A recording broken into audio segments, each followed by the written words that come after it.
Hey,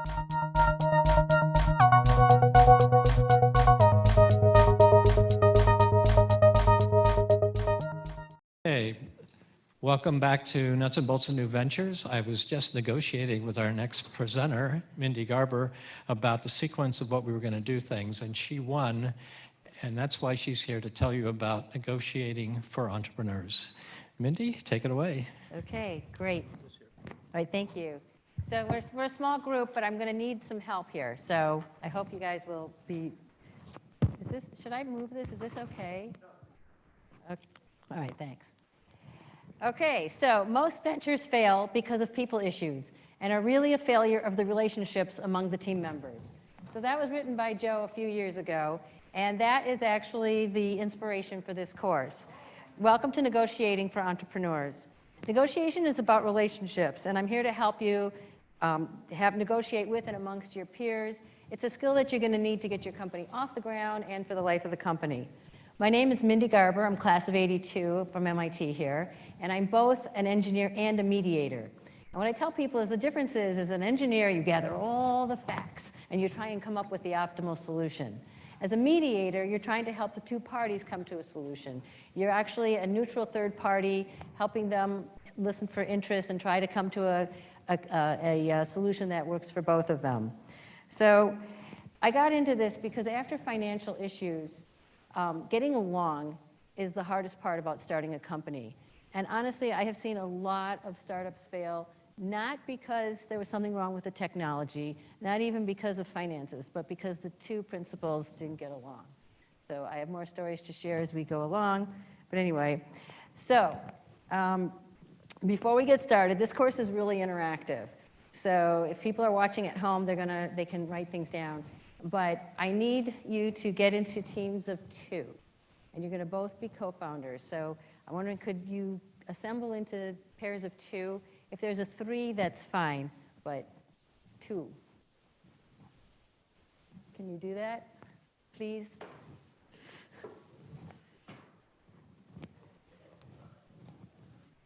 Everybody here is friends, and we saw that, and we saw that happening in the last thing. By the way, one of the things that, when he was talking about presentation, they always say, be brilliant, be brief, be gone, right? So that was something else that MIT teaches in a different course. Have any of you been in the UPOP course at all here? They teach it to sophomores. So it's a workshop in business skills. Anyway, okay, are we all assembled into pairs? Okay. The agenda is I'm going to give a very brief intro on negotiation. We're going to talk about the startup negotiations. So you're going to have the startups between co-founders, within a company, and negotiations between other companies. And these could be your vendors, or your partners, or your contractors. And then we're going to have a debrief. And in the meanwhile, as we go through this, there's going to be a lot of role plays. So there's plenty of schools of negotiation. There's 1.2 million books available at Amazon. But basically, there's sort of two camps. There's the competitive, zero-sum, I'm going to win, you're going to lose. And then there's interest-based. And interest-based is from the program on negotiation at Harvard, Getting to Yes. And I'm an alum of that program as well, which I highly recommend the program. And of course, this is the Bible that started it all. So in interest-based negotiations, you're really trying to come up with interests that meet both parties. It's a win-win, and you're working together to solve a problem. And again, it's more relationship-oriented. So a lot of times people ask me, well, what about if it's a one and done? You're negotiating, it's a one and done. And there is no such thing as a one and done. Because the person that you negotiate with today is going to move to another company, and they may decide not to buy your product because of their experience with you in a previous company. So you should always really think about your relationships as being important, even if you think it's only just this once. Okay. So in interest-based negotiations, you really start out with thinking why do I want what I want? I want something, and what are my interests behind it? What are my fears, my hopes, my goals, my dreams? Like, why is it that I want these things? And from understanding people's interests, you can come up with solutions to that solutions to that, to meet those interests. There isn't just one way. There may be lots of possibilities. So the way I show this is just in mediation, people start out with positions. I need $500. And you say, well, why do you need $500? Well, my fence needs to get fixed. Now, are there more possible solutions for fixing a fence? There are. And I think what I try to get people to think is there are so many options for solutions. As engineers, we're trained to like, no, there's one optimal solution. But in negotiation, there may be many things that work to help both parties. So on we go. Okay, so startup negotiations. The first set you're going to have to do is between the founders themselves. Okay, then within the company, you're going to have negotiations with people who are either subordinates or maybe your hires, and then you're going to have negotiations outside of your organization. So we're going to cover each of these. Okay, so with your founder, first of all, how many of you are planning to start a company? I mean, I assume you're taking this course because you have some kind of ideas or plans or plots or schemes or dreams. Okay, so the things you're going to do is you're going to have first questions. Everybody knows about a founder's agreement, I hope, and then you're going to have the team agreement.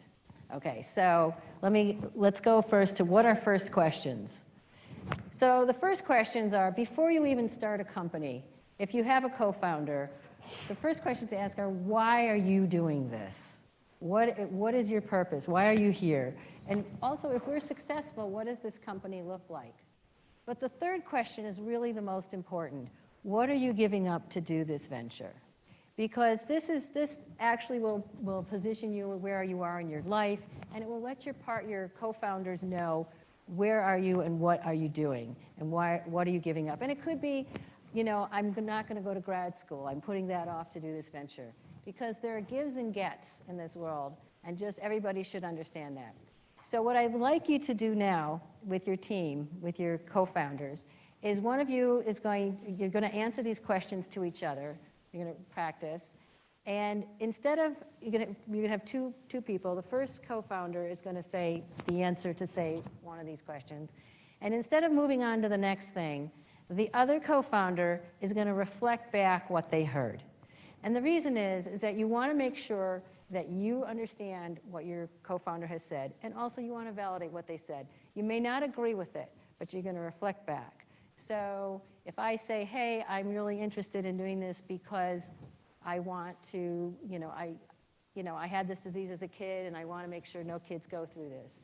The other person would say, so your interest in founding this company is to help children avoid the pain that you went through with this disease. So just to make sure that everybody understands, and I'm going to give you a few minutes to have this discussion. And again, you don't have to give away your IP or anything. You don't say, well, I've invented a widget to do this. But just have this conversation as if it was a co-founder, and then reflect back what you've heard from each other. Okay, you have a few minutes.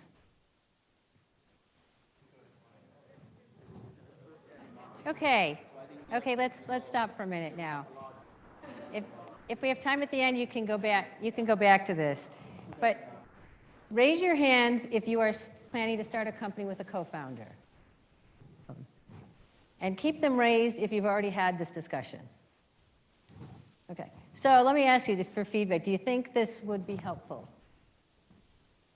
So could somebody share what their co-founder's interests are? Please raise your hand. Could somebody share what their co-founder, what one of their co-founders' interests are, or an answer? If we can make this work this time.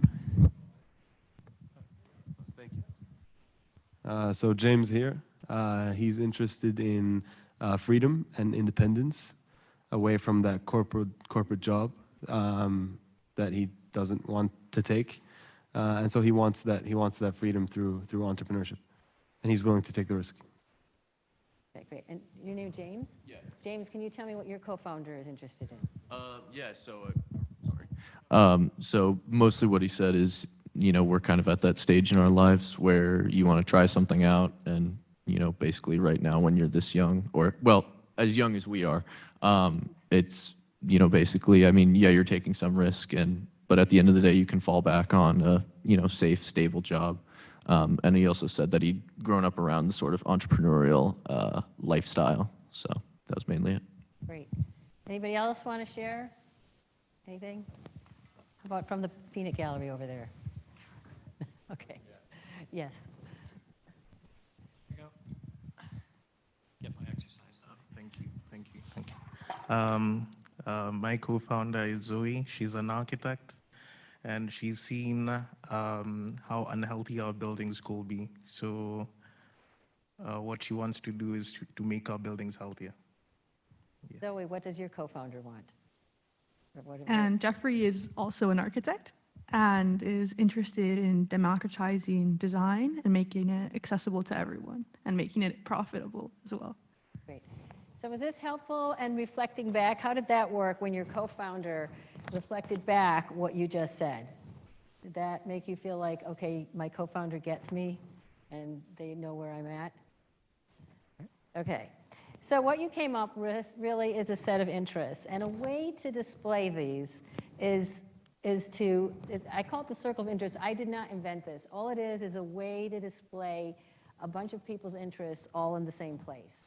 So this is mostly real. I do some venture mentoring, and I sat down with a company, the founders, and I said to them, I went through this exercise, and I wrote down all their answers, and I looked around, and I said, so you guys know this already. This is not news to you, right? You know, what each one said. And they kind of looked very sheepishly, and they're like, no, we have not had this conversation before. So anyway, so here were some of their interests, and again, I took out anything that was specific to what it was, but this was just how they tended to see things. Okay, so that's first questions. The next thing is founders agreement, and we're not going to spend much time on this because, again, there's thousands of books, and the US legal system has tons of forms that you can look at and things like that. But I want to say, of the things that are on here, the IP asset ownership, who owns what, individual contributions, who did what, the equity discussion, and what happens if one founder leaves. It's the equity discussion that is really, really difficult for two co-founders to have, because it's about what is the value of the company, what is the value of my work. And again, things change over time. If I'm the head engineer, I'm designing something, and I'm doing the most work right now, and as sales ramp up, you're doing the most work tomorrow. So I have a whole nother, I've talked to Joe about having a whole nother workshop just on having this equity discussion, because it's a very hard thing to discuss, and if you have a great framework, it will help you sort of move through the topics as a neutral thing. Instead of saying my invention, you might say the invention of the company, for example.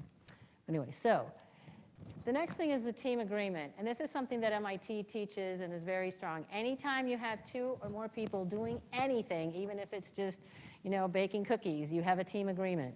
And for most companies, it's kind of secret. When you join a company, they sort of have their culture and their ethics and things, and you have to figure out how people get things done. And how decisions will be made. But it also, having a written team agreement provides a way to have discussions. And I'm going to delve down a little bit into each one of these areas. So let's talk about culture. So you can see the company ethics. Now you can argue whether Google went evil or didn't go evil, but they did have an ethic of do no evil when they first started out. And again, what is expected individual behaviors? How are we going to treat each other? And how are we going to communicate? Maybe it's just like, okay, we will meet once a month, or we will meet and we will use the following tools to communicate. So if everybody, you agree, okay, we're going to use Google Docs, or we're going to use Slate, or we're going to use whatever. But this is where you kind of set the framework for how you're going to have your culture and communications. And I want to just talk one brief thing about a company ethics. I also helped start a company, which I still work at, which does speech recognition applications over the phone. If anyone has ever called MIT's main number, which I haven't met anybody who has, it's an automated speech system that answers, and that's my company. But anyway, so when we first started the company, and we were like going out and doing pre-sales, like one of our very first potential customers wanted a kickback. And we were like so naive, like what? Like he was kind of like asking for money, and we couldn't understand. Finally, we realized that he wanted us to pay this person specific money so that he would convince his company to buy our product. So we came back to the office, and first of all, we were just a startup. We wouldn't even have had money to do it, but we decided, no, we're not going down that road. So this is when we were just starting out, and we made the decision that we are going to, if he didn't want to buy it, we weren't going to sell it to him. We're not going to go down that road. So it's better to have these discussions before things happen. The next thing is the roles and accountability. Now, this is the area that is going to change rapidly over time, because there's 2 of you, then there's 3 of you, then maybe there's 5 of you, and all along the roles are going to change. You're wearing, you know, when we first started a company, we each wore 10 hats. And as we hired more people, we took a hat off and gave it to the new person. So this is the thing that changes the most. And how are you going to be accountable to who? Like, what are you going to do? And how are you going to say, like, I'm going to do this by what time? And so how are you going to document this? And the thing that this does, it again, and I know I keep saying this, it gives you a framework to have a discussion. Instead of going to your co-founder and said, blah, blah, blah, you didn't do this, you didn't do that, you can say, hey, in our team agreement, we had discussed doing the following things, and maybe it's not working now. What can we change? All right, so on we go. The last one is team agreements. How will you make decisions? And what happens if the 2 of you do not agree and it's a 50-50 split of the company, and it's just you 2? So what I'd like you to do is, with your co-founder, come up with ways that you could resolve disputes when you each are very strongly that the company should go to the right or the company should go to the left. What are you going to do? And come up with some possible suggestions. And again, when your co-founder says something, reframe it and then answer, whatever. Okay, so you're going to have a few minutes for this. Okay, go ahead. Okay. All right. So what have we come up with? What are some things we can do? I'm just going to call on people, and so I can't see your name, but anyway, what's something you could do?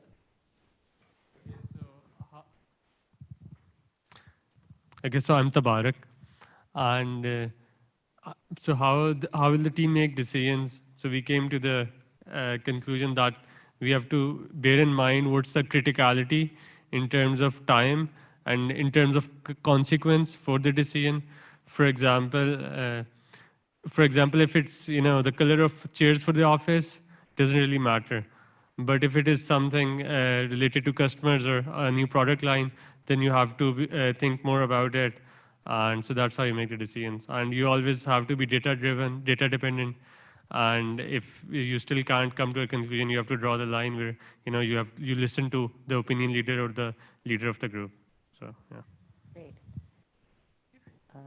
Yes.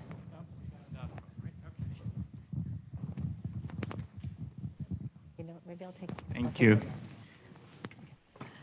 So my co-founder, we discussed that we will make decisions based on what we bring to the table as co-founders, like respecting each other's expertise and domain knowledge, and then giving the person who knows more in that specific area the lead to make the decision.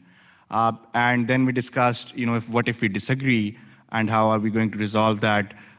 We decided, we discussed that we'll put our disagreement on paper and give our time and space to convince each other. And if that doesn't work out, then we'll bring someone who we both respect, from the company or the board or the friends, to make that work out for us. Okay, so what you said is that you each have your different areas of expertise, and if you're deemed sort of the expert in finance, then if it's a financial decision, then they probably would defer to you, or vice versa. But if you both can't agree, you'd pick a third person to who's an expert in it to come to this decision. So, are there any other things that people thought of?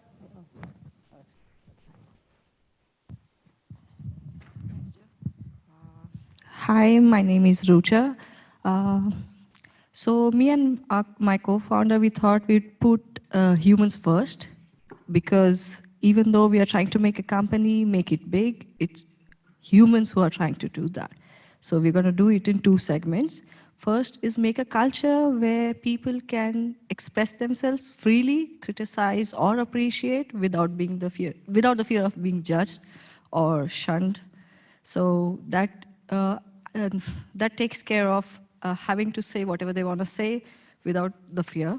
And second part would be to actually, what he said, to enunciate or rather pen it down properly. If there's a burning issue, like a critical decision, if you can pen it down to the specifics, I think with the first part of the solution, it can be easily resolved. Either we can go to an expert or we can resolve it ourselves. I mean, the technicalities can be sorted. But if we are not appreciated for what we bring on the table, it's just like silverback gorillas, maybe. Thank you. So what I'm hearing is that you create a culture where it's okay to dissent and disagree, and then when you do have things that you disagree on, then you hire an expert or you get some other expertise to help you decide. So the reason why I put this in is, so I have another workshop that's helping small businesses avoid court, and I work with lawyers. I'm also a non-attorney arbitrator, and so I asked this lawyer for help in what would help companies avoid court. And he, without even thinking, he says, never ever have a company that's 50-50. He says, I have litigated on one side or the other of those cases my whole career, and in one case, people actually, the two co-founders came to blows in the courtroom. So I said, well, what should they do? And he said, well, 51 or 49, draw straws or whatever. And I just laughed at him. I said, what you say is really funny because 100% of the companies that I talk to are 50-50. So we better give them tools to avoid you. So anyway, yes. Hi, just a question from the Zoom audience. The question is, what do you do if a co-founder doesn't want to write down a founder's agreement? As for why they say they're just not comfortable writing these things down, should this be taken as a red flag? What do you guys think? Let's vote. Who thinks it's a red flag? Okay. So here, I'll go. Is this on? Yeah. Why is this a red flag? I would say it's a red flag because if you can't get into a simple agreement, then decisions going forward would be impossible to decide on. Thanks. And also, you don't really know what the other person, this is going to see what is in your head, and it doesn't mean that you're right or wrong, but it's just like you have to write down what you want because there's no way you will ever know what's in somebody else's head. So, yeah. Well, you had something to say. No, okay. All right. So let's move on here. All right. We're going to get to another role play here, and this is something that really happened here at MIT. And so one of you in your pair is going to be Sandra, an inventor who invented an inexpensive way to process crude oil. And one of you is going to be the student who wanted to enter the 100K. Now, I used to spend a lot of time passing this role play out, but it spent so much time, I just put it all on slides. And would somebody volunteer to read the next slide? Do you need to? Okay. You don't know what it's going to say, but it's going to, and then just pass it to someone behind you to read. There's 3 slides that I want you to read, but just read the first one. Okay. Sandra has a prototype, but it can only process 1 cup of crude at a time. Several undergraduates heard about this invention and were introduced to Sandra. They hit it off, and somehow it was decided to enter the 100K competition and perhaps start a company. The relationship between the inventor and the undergraduates was never documented, but the undergraduates began working intensely on writing a business plan. They didn't stop there, though. They made connections with executives at large oil processing companies who, of course, were very interested in the invention. They put in a tremendous amount of time in this venture, sometimes to the detriment of their regular classwork. Just before the competition, however, Sandra is thinking about pulling out, saying her invention isn't ready. This would leave the students disappointed and frustrated that all their work has been for nothing. All right, pass it back to someone who wouldn't mind. Does someone want to read?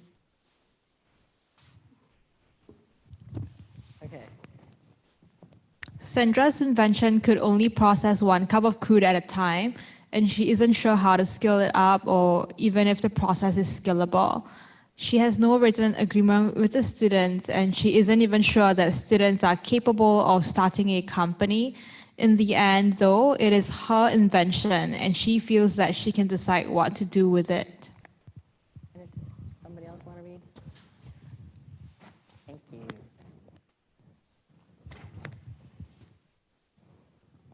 They are in awe of Sandra. She has a PhD and has invented something that could be really useful and profitable. They are hesitant to bring up uncomfortable subjects like agreements with her, assuming that it will all work out after they've proven to her how much effort they are willing to put in and make the company a success. They can't understand her reluctance to move forward faster. When they get a company executive interested, she doesn't seem that excited to speak with them. Also, she doesn't seem to really want to show her invention to anyone, even though from the outside it just looks like a black box and no one would be able to see the inside process. Okay, so now you're going to take a few minutes and you're going to talk to each other about what are your interests. If you are the inventor, what are your interests? If you are the student, what are your interests? So take a few minutes and talk about that.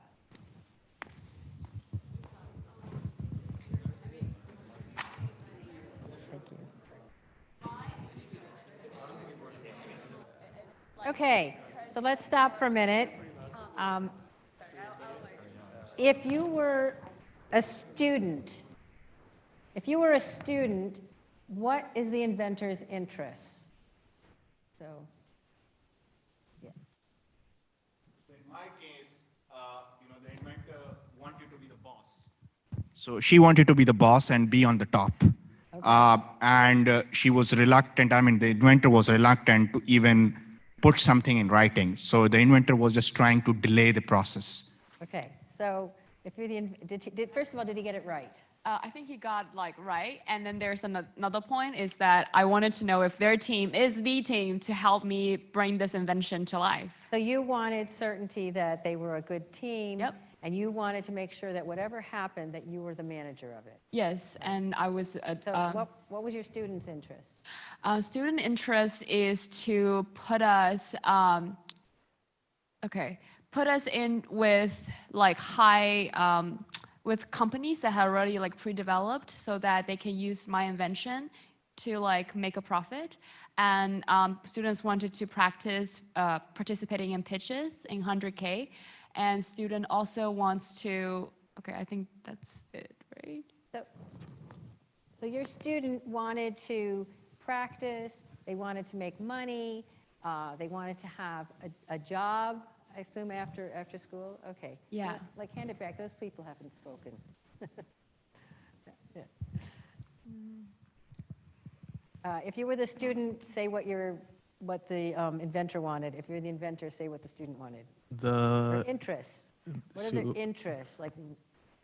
So the interest of Sandra was, she was involved in scientific research, and that's the only thing that interested her. She wasn't interested in the pursuit of money. She just wanted to get a scientific paper out of that, and that was enough for her. All right, so she is very interested in her career as a scientist, and her reputation. And the student's interest was to start a business. Perhaps, they saw this invention that was great, thought other people needed to see it and wanted to publicize it. So there were two interests there. One, start a company and have some kind of work, but also that this might be something for the better good of the country or the world. Is that what you're saying? That this is a good invention and it would be very helpful. All right. Yeah, I'll take that. Is there any, okay. Yeah, you hold on, after them. Let them go and then you. Okay, go ahead. Talking about Sandra's interest, she is a PhD candidate, so she is much experienced than the student. So the invention which she has done, though it is proven, but still it's in the initial stages. So she might not be interested in going out there for this kind of competition where there are going to be industry experts and lot of people. Like, she is more concerned about her credibility at this point of time. And she is not really interested in going out there and talking about something which she doesn't see scalable. Okay, so she's interested in preserving her credibility and her professionalism. Yeah. And what was the student's interest? No, it's okay. I mean, yeah, like we do lack experience that Sandra has and the credibility Sandra has, but we still would like a chance to prove ourselves. If you can set up hurdles in a way, there's a test for how consistent we are, how disciplined we are, stuff like that, and we'd like to seriously consider this a chance. Okay, so the students want to do this and to show that they can, and they're willing to allow some kind of test or bar to be set so that they could show that they're interested. All right, how about over here? Yeah, so Sandra was concerned with scalability and with the fact that this is a completely unique idea, and then if we entered into the competition, this idea could be taken before it was either patented or made to be her own like intellectual property. So she wanted to make sure the proper steps were in place first, and with the oncoming deadline of the competition, that we couldn't make an agreement there to solve that. Okay, and so what was the student's interest? So it seemed like the student kind of just wanted to take this idea and like profit from it and like make a business from it, because it was like a great idea and they didn't think of it on their own, but they saw somebody who had it and they were like, let's make something work with this. Okay, great. I'll take that back. Okay, so based on this and here are some of the things that other people, and actually the real people, were interested. When I first wrote this case, I actually sent it to the party, one of the parties, and so this was some of their interests. But the interests that you've said, are the same kind of things, that she was worried about her credibility and her science abilities, and the students wanted to start a company, and they wanted to have a job after school. So the next thing you're going to do is, with your co-founder, pick one or two of the things that you talked about and see if you can come up with an agreement that would meet both of those interests. So you're only going to have like 5 minutes. So just pick one or two things and see if you can come up with an agreement that would work for both of you. Okay? Go. Okay. How many of you came up with something that you could both agree to? Raise your hands if you did. Okay. So here, I'll bring it here. All right. So just let me know, what did you agree to? Yeah, so in terms of Sandra, because one of her main trepidations in actually pursuing the contest for $100,000 was primarily around not thinking that her product was where it needed to be. It only produced a cup. It wasn't scalable at the moment. So coming to an agreement with the students that, hey, if you guys work with me and we're able to get it to be more scalable, produce more than a cup, then we can come to an agreement and actually enter a business together. But before then. Okay, and did your student agree? And this works for you? Okay, good. All right. How about you guys in the back?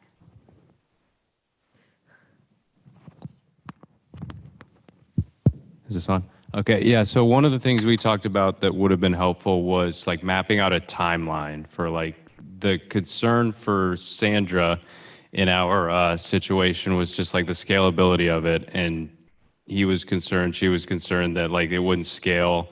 So I think as the student, I was like, let's try to map out a timeline. Let's see something that you're comfortable with because you're probably working on other things too. I'm a student. I also have student responsibilities. So mapping out something and building into that timeline, a time to sit down and really draft up written documents, a written agreement between roles and responsibilities and expectations moving forward. And wait, you're the student? And did Sandra agree? Okay, great. So So in the back, you had mentioned that one of your solutions would be to set milestones, and that if you met the milestones, did you get to anything more specific than that? The people that said that so that the students could prove that they were ready and available to and capable of running this company. Yeah, thank you. So we decided that if we are not able to settle on the agreement, we would like a milestone, we would bring in the advisors or the mentors so that it's not so much one person on the other, it's more methodical and company oriented. And it's something you both agreed to? Yeah. Okay, thank you. So, first of all, does this seem like a one-of case, or do you think it's fairly indicative of how things may or may not work? So what do you think? Well, I'll just tell you what happened. And this answers your question from the Zoom person. They did not write up an agreement. Sandra took her invention and started a different company with a completely different set of people. But before that, she actually did give them milestones that weren't written down, and they would meet a milestone, and then she would raise the bar. So basically, they had nothing in writing. The students spent all this time, and nothing happened. They got nothing. So it was an excellent learning experience for MIT students, and an excellent reason to have a founders agreement, or any kind of, even if you don't call it a founders agreement, just any kind of agreement that you write down and agree to. So I hope the person that asked that question is still listening. Okay, so how did this go? Was this helpful? Do you think this will be helpful for you when you're starting your ventures? Okay, because this was sort of the crux of the course, but I wanted to really cover also the other negotiations. So negotiations within a company have a very different, because you're not co-founders now, you may not be peers, there may be different levels of power. You may have confidentiality agreements, or it may be a human resources kind of thing, and may have legal ramifications. And so it's a little bit different, but I'm just going to go through an example very quickly of what I coached this person. She wanted to apply for a promotion. So I told her, please go around and write down everybody's interests. Think about, like you're never going to get them all right, but think about what are the interests of all the parties involved. So from her point of view, she wanted to prove that she could do more.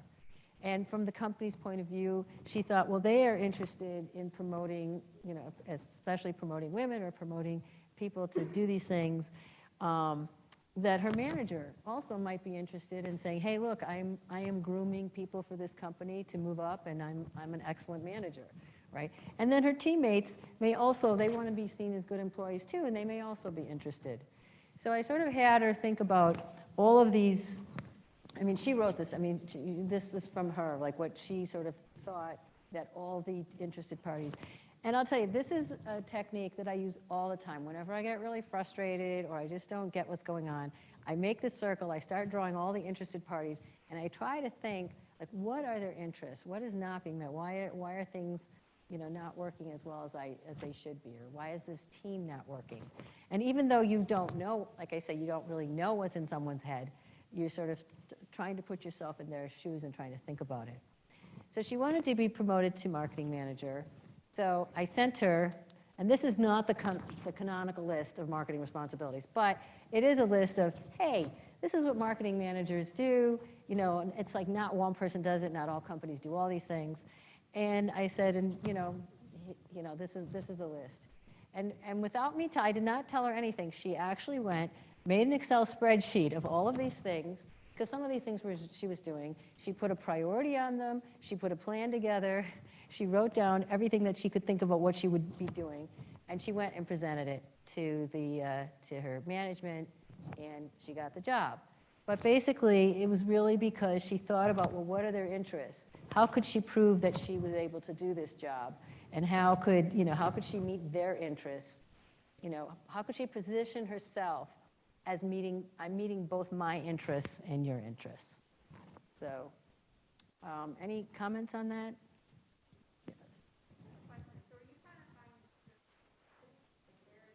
Common ground in the circle? It's not necessarily you're finding common ground. You know, you may or may not. I mean, if you do find things that are common, I mean, I think that's great, but at least you're understanding or you're thinking about where people are coming from. So like when I'm mediating in court, even if people have nothing in common, what I'll say to them is, well, it seems like, you know, you guys do have something in common, you both want to get out of here, right? So I do try to put people on the same page as they're solving the same problem, but this may be about finding where your interests intersect, but it doesn't have to be, because you could say, oh, you're interested in X and I'm interested in Y. Is there something that we could do to meet both of these? Just the activity of brainstorming all of the different motivations is helpful in and of itself. Thank you. Does that answer your question? Could I make a quick comment on that? Yeah. If you flip it on its head and say you're going to be a manager of people and you want to make sure they have a good career path, then you use this in reverse to figure out what motivates your employees and what can you do to make them more productive, et cetera. So it's a good example. I hadn't thought of it that way until you presented it. Good. Yes, good question.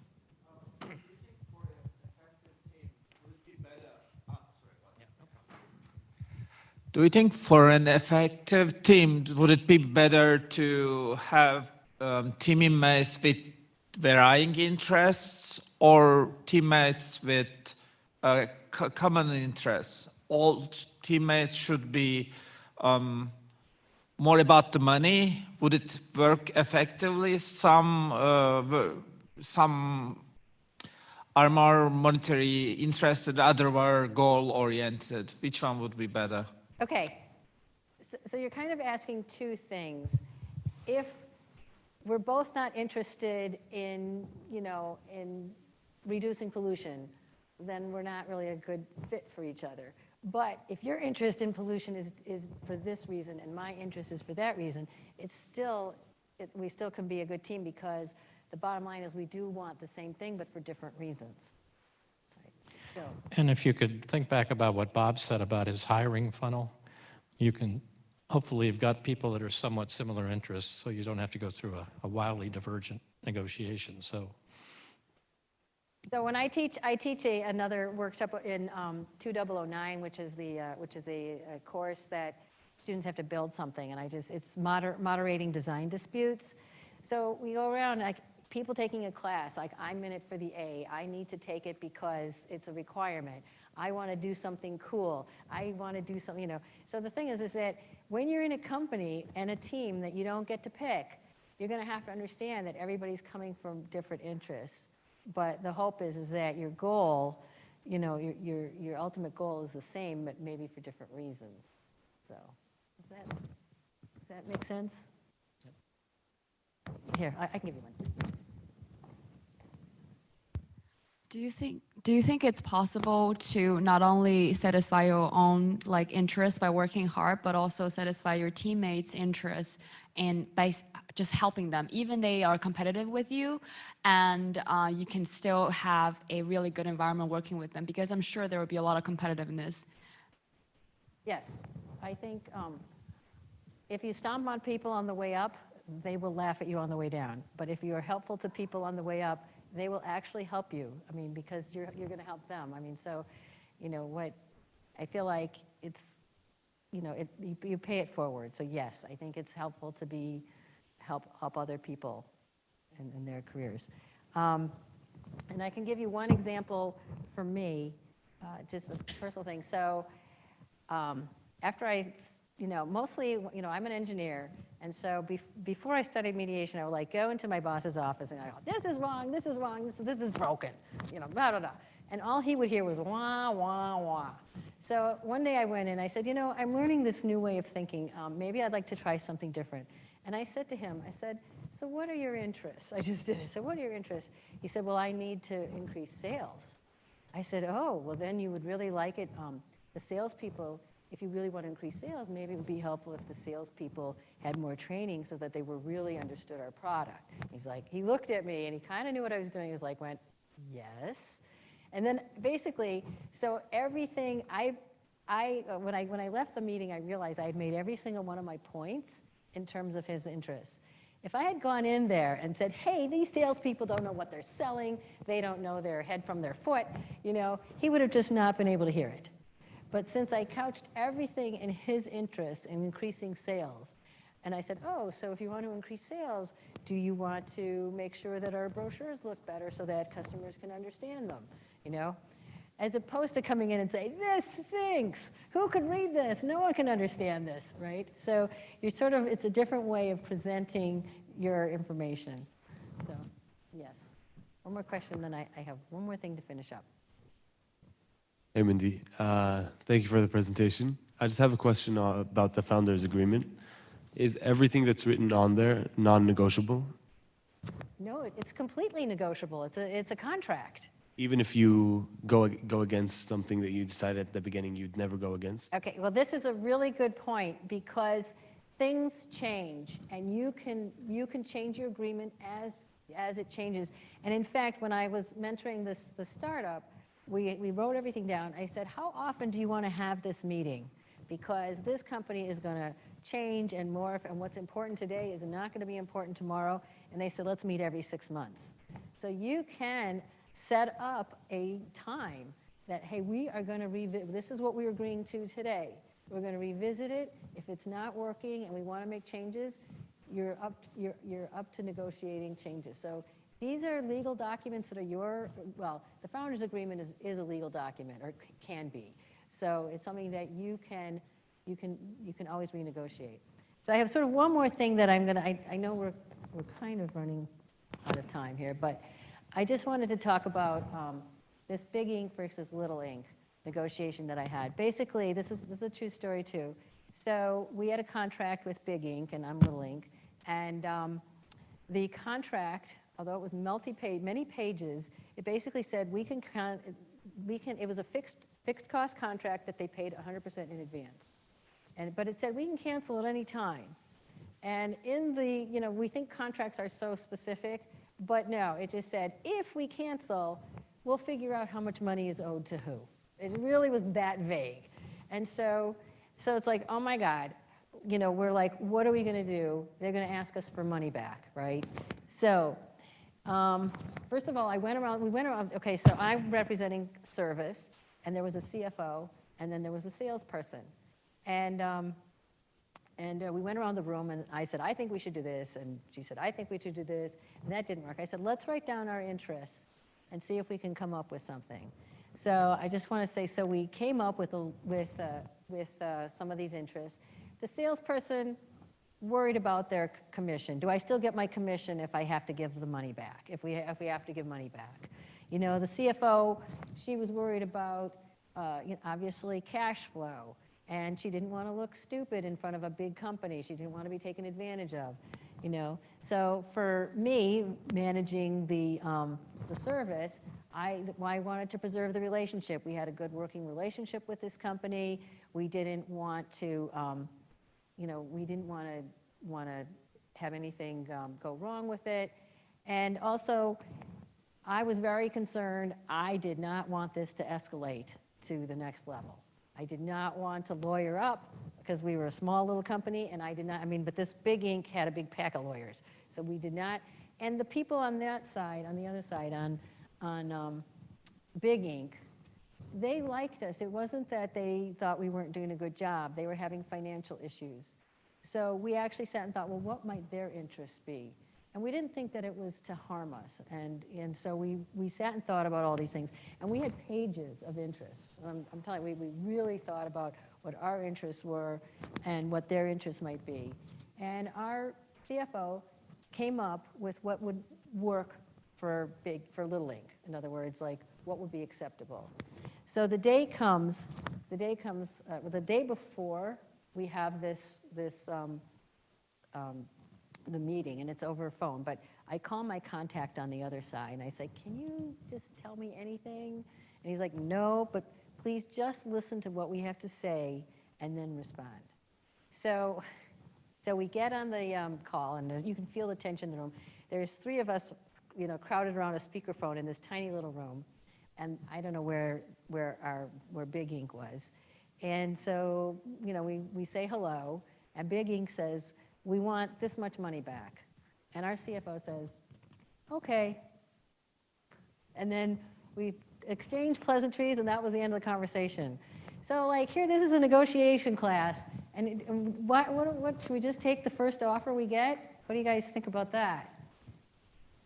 Why do you think we took the first offer? Go ahead. You knew what your bottom line was, what you were willing to take, and as long as they offered something above that, you were satisfied. You got what you needed. Right. So it was in our solution space, and also we met all of our interests, and one of it was really preserving the relationship. We were really worried that the risk of pushing a little bit would have just escalated it to God, and we just didn't want that to happen. So, you know, and a friend of mine was saying, well, sometimes the first offer is the best offer, but it isn't even that. It's that if it meets your needs and the risk of pushing is too high. Because let me tell you an equal and opposite story that also happened, but not to me.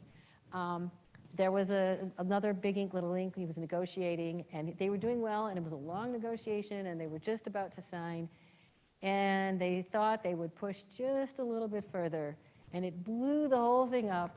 Their customer took everything and never did business with them again. So, so you have to really understand what are your interests and what are the risks, and if you're meeting your interests. You know, people talk about, well, it's your fiduciary responsibility to get the most money you can, but money is not the only thing, because these people for Big Ink stayed our customer for a long time, and they paid us money later. So we did preserve the relationship, and we did meet all of our interests. So one of my colleagues who worked at 3M, he said 3M had in its contract, if they ever disagree with 3M and IBM had a contract, and they just wrote in the contract, you can talk about what happens if we disagree. If we disagree, our two CEOs will talk. It doesn't say what they will talk about, but they said if there's ever anything with this contract that we haven't thought of, the two CEOs will talk. So I thought that was a very interesting solution for that. So the other, let's see how much time I have. I have time for one more story here. So the other thing is, so another person that I coached, also a Big Ink, Little Ink story, they were very interested in some IP that Little Ink had, and they were really, really trying to get a hold of this person, and it took them a long time. They finally got a meeting, and she calls me up. She says, "Oh, we got a meeting with this guy, and I've been trying to get a meeting with him for 6 months." I said, "Go back with your team and write down everything you could possibly think of what you want to say to him, and what are your interests, what his interests might be, and think about everything you can possibly think about this." And so she does that with her team. She goes and has the meeting, and the guy is kind of very cynical. They walk in, she tells me, they walk in, he literally looks at them and goes, "What do you want?" And she starts out, she says, "Well, we think that your interests might be blah, blah, blah, blah, blah." And they had a really productive conversation. And she's like, "You know what?" I said, "What?" She said, "I didn't get them all right." I said, "What, his interests?" She said, "No, but he started telling me his interests." I said, "Well, what do you think?" She said, "Well, I think because we started out saying, here's what we think your interests are, and we're trying to meet them. And then he was willing to share more interests with us, and we shared our interests, and we had a very productive conversation, and actually wound up getting her a promotion. So that was nice. Anyway, so that is about thinking about interests.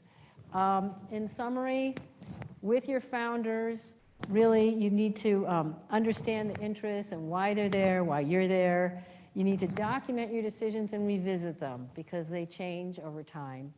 And when you're doing negotiations, prepare as much as you can because you're really looking for interests. And during the negotiation, you will hear their interests, and you don't necessarily have to respond right then and there, but just say, "Oh, I hear this is your interest. I haven't thought about this before." So, all right. Any questions about this or feedback?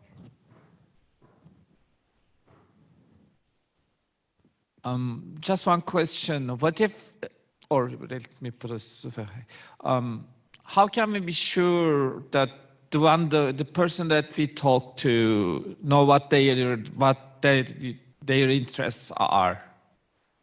Well, when you're thinking it by yourself, you cannot be sure, right? But the point is that you can test you can test it out, because I've been in a meeting and I say, well, I think you might be interested in this, and they go, no, I'm not interested in that. Like, okay. So the thing is, you can think as much, I say prepare as much as you can and think. You're really trying to get into their shoes and feel like what might be them, but then you can just ask. What are your interests? Like, how can we work together as a team to solve this? And so, don't assume that you know everything, but it's just you're trying to get into their mindset beforehand to see, like you're not going to get it all right, but you might get some things right. And what you're showing is that I'm interested in you. I'm interested in learning what will be good for you. So maybe you'll be, we can work together on this. All right. Well, thank you very much. Do you guys have any feedback before we close for the evening? Was this helpful? You think you'll be able to use some of these things when you go back and start your very successful companies? And again, my personal thing is like I said, I've seen so much IP wasted that anything I can do to help companies keep going, because I feel like that's the economic future of this country and this world, is that people coming up with ideas and making them productive and adding value. So anyway, thank you very much and have a great Thank you. day. Thank you, Mindy. I can't tell you how important the topic is. We were negotiating with a very large company, similar things. We had a memorandum of understanding, and then the contract with all its clauses. And there was sort of a disconnect between the memo and the standard stuff in the contract. So the question became and they had professional negotiators on the other side. They handed over. And so the question really was, don't understand, could you explain to me why this provision is in there? And then we began to realize that in big companies, they have responsibilities to like 6 different groups that they're representing. And we wouldn't have known that. So having listened to Mindy over the years, I followed what she said. It worked out quite well. Thank you. Thank you.